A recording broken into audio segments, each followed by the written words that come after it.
देखिए, कल है आप 26 तारीख 26 अप्रैल और कल आपका अंग्रेजी का पेपर है। अब अंग्रेजी में क्या क्या आएगा? वैसे तो अंग्रेजी किसी को कठिन कठिन लगती नहीं है क्योंकि आजकल सब पास हो जाते हैं, पर अंग्रेजी एक मोस्ट इम्पॉर्टेंट सब्जेक्ट है लैंग्वेज के हिसाब से आपके आगे बढ़ने के लिए। तो सबसे पहले तो आप अगर कुछ नहीं पढ़ा है तो पैसेज पढ़े। अब पैसेज कहाँ से पढ़े? आपके 3 पार्ट, एक तो काठमांडू हो गया, एक आपका हो गया रीच ऑफ द टॉप और एक हो गया ब्यूटीफुल माइंड। इन 3 में से पैसे आने की संभावना बनती है।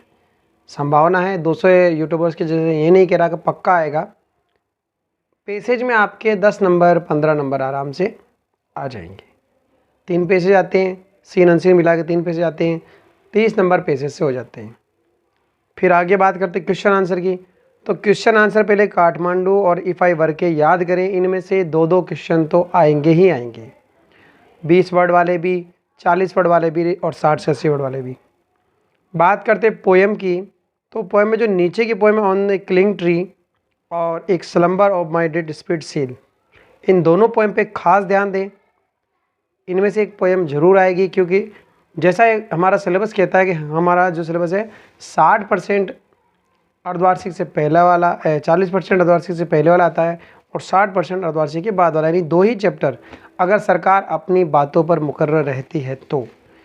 और अगर सरकार गलत बोलती है, जैसे सिलेबस दे रखा है उसमें बाद के पार्ट पे ज़्यादा जोर दिया जाता है हमेशा। इसी तरह हम मोमेंट्स में आते हैं।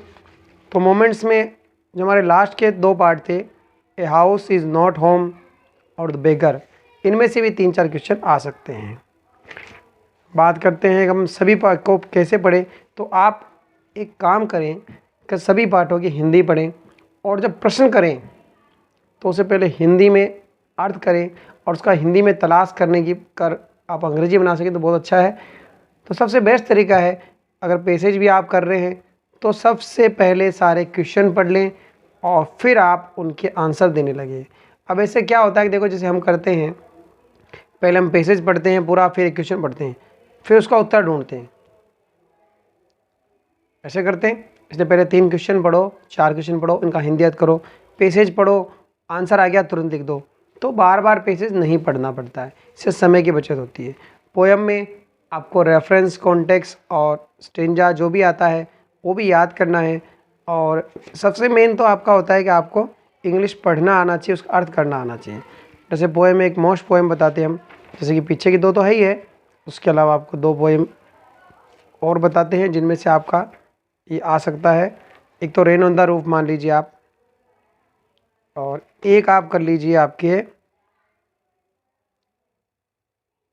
ये विंड। 2 और 3 नंबर कर सकते हैं, आने का संभावना पूरी बनती है। बात करते हैं मोमेंट्स की। तो मोमेंट्स में आपको जैसे कि स्टोरी वाले जो चैप्टर जल्दी याद होते हैं उसकी स्टोरी याद करें। और जैसे हैप्पी प्रिंस हो गया, ठीक है, लास्ट लीफ हो गया, इन किंगडम में फूल हो गया, इनमें से एक आधी क्वेश्चन आपको दे दिया जाता है। देखो, एक दिन में सब कुछ तो नहीं हो सकता है, बहुत मुश्किल होता है, फिर भी एक थोड़ा सा आपको अगर हेल्प मिल जाए मेरी तरफ से तो बहुत अच्छी बात है, अगर आपके कुछ काम आ सकूँ तो। बात करते हैं ग्रामर की। टेंस, अब टेंस में देखो present tense, past simple tense और फ्यूचर सिंपल टेंस। अब प्रेजेंट सिंपल टेंस में वर्ब की फर्स्ट फॉर्म भरी जाती है। जैसे कि वर्ब की फर्स्ट फॉर्म गो दी तो गो या गोज आएगा। कब आता है? जब never, always, recently, occasionally, everyday, regularly, ये सिम्टम्स उसके पीछे पीछे लिखे रहते हैं, आपको ये याद करने। किसी भी टेंस की ग्रामर में एडवर्ब के नाम से ये होते हैं, उन्हें आप याद करें, आराम से ये पढ़ सकते हैं। अब रिलेटिव प्रोनाउन थोड़ा हार्ड पड़ता है, इसके बीच में हु, विच वगैरह, किस, जैसे विच वस्तु के लिए आता है, हु व्यक्ति के लिए आता है, इस तरह आपको थोड़ा पढ़ना पड़ेगा। Determiners A and the, few, F you, A and the आप करके जाएं, फ्यू, एफ यू कम चीज़ के लिए, ज़्यादा चीज़ के लिए, नेगेटिव के लिए, इस तरह होता है। प्रीपोजिशन की बात करते हैं तो 10-11 प्रीपोजिशन है, इतना आसान नहीं है बताना, फिर भी उसे हिंदी में याद करें। ऑन कहाँ आता है? ऑन छूती वस्तु के लिए आता है। बिटवीन 2 चीज़ों के बीच में आता है। अमंग बहुत ज़्यादा के बीच में आता है। बाई किसी चीज़ को हाथ, जैसे विथ हाथ में लेके करते हैं, बाई द्वारा हो गया। फ्रॉम किसी से दूर जाने के लिए, टू किसी के पास आने के लिए, छोटा मोटा मैं आपको बता सकता हूँ। और अगर माना जाए जैसे कि इन अगर कोई पहले से चीज़ अंदर है, पहले से कोई चीज़ अंदर है, इनटू आप गति करके अंदर आए तो इनटू कहलाएगा। अब बात करते हैं लेटर की। तो लेटर में जैसे कि आपने एड्रेस लिखा, आपको आधा नंबर मिलेगा। उसके बाद माय डियर वगैरह लिखने के बाद एक लाइन आप याद कर लें। अगर लेटर सामान्य है तो I am happy here and I hope you will be same. वापस सुन रहा हूँ, I am happy here and you will be same. और फिर क्वेश्चन में से लेटर के क्वेश्चन जो दे रखे हैं उनसे आप लेटर बनाना चालू कर दें। ज़्यादा मुश्किल नहीं होता लेटर, जो प्रश्न दिया है सिर्फ उनका आंसर देते जाएं। और लास्ट में जब लेटर ख़त्म होता है, इनफॉर्मल लेटर है, तो pay my best regard to your parents, mother father वगैरह लिख के, अगर फ्रेंड है तो योर सिंसियरली लिख दें या फिर योर लविंग फ्रेंड लिख दें। अगर सन है तो your loving son, loving daughter. और अफसर को लिख रहे हैं तो जैसे कि योर फेथफुली, और प्रिंसिपल को लिखते हैं योर ओबीडियंटली। बात करते हैं हम स्टोरी की। तो स्टोरी में आपको 5 या 6 स्टोरी बताता हूँ, उन्हें आप याद कर लें। तो two friend bear, cats and monkey, fox and the grapes, एक है आपका फार्मर स्नेक। 5-6 स्टोरी ये बन जाती है कई बार। एक ज़्यादा अगर आप और याद करना चाहे तो यूनिट स्ट्रेंथ याद कर लें। बात करते हैं शॉर्ट पैराग्राफ की। तो देखो स्टोरी से डायलॉग भी आता है, डायलॉग अगर आपको लगता है कि हम लिख सकें तो ठीक है। शॉर्ट पैराग्राफ में एक तो आप जो स्कूल से संबंधित होता है, जैसे कि टीचर्स डे या कोई एनुअल फंक्शन, स्कूल से संबंधित कोई कैंप हो गया, कोई स्कूल से संबंधित जो भी आता है उसे करें। और एक आप कोई सा भी ऐसा समस्या जो चल रही हो, जैसे कि पॉल्यूशन हो गया, कंप्यूटर पे हो गया, इस तरह का कुछ आ सकता है, कोई फेस्टिवल हो गया, इस तरह कुछ आ जाता है, आप उसे याद करें। और लास्ट में आपका जो शॉर्ट राइटिंग टास्क है उसमें डायलॉग वगैरह आता है और एक साथ में स्टोरी आती है। ये चीज़ें मेरी तरफ से मैं आपको बता रहा हूँ। देखिए इन्हें तैयारी करें, एक दिन में जो तैयारी हो सकती है कर लें। रही बात क्वेश्चन आंसर, सबसे ज़्यादा वेटेज के हैं। 50 नंबर किताब के क्वेश्चन आंसर लेकर आएंगे, यानी 50 नंबर किताब के क्वेश्चन आंसर है, 20 नंबर की ग्रामर है और 30 नंबर का आपका पैसेज वगैरह है।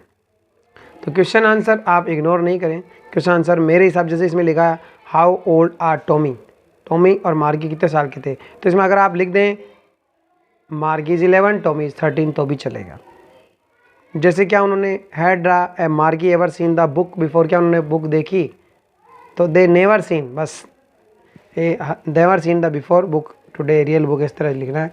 छोटे छोटे आंसर लिखें, बड़े लिखने का प्रयास न करें। और सबसे मेन चीज़ होती है कि एक दिन में अंग्रेजी को पूरी करना मुश्किल होता है, फिर भी पैसेज को कई बार आप करें। पैसेज के उत्तर के लिए फिर बता देता हूँ मैं, पहले प्रश्न पढ़े, 2 या 3 प्रश्न पढ़े, फिर उसके पैसेज को पढ़ना चालू करें। जैसे ही आपको लगता है कि पैसेज का आंसर आगे लिख दें, ऐसे आपको 2 बार नहीं पढ़ना पड़ेगा। आप सभी को 9th वालों को बेस्ट ऑफ लक। आप अपना हिम्मत से पेपर करें, आप इस विश्वास से जाएं कि मेरा पेपर अच्छा होगा।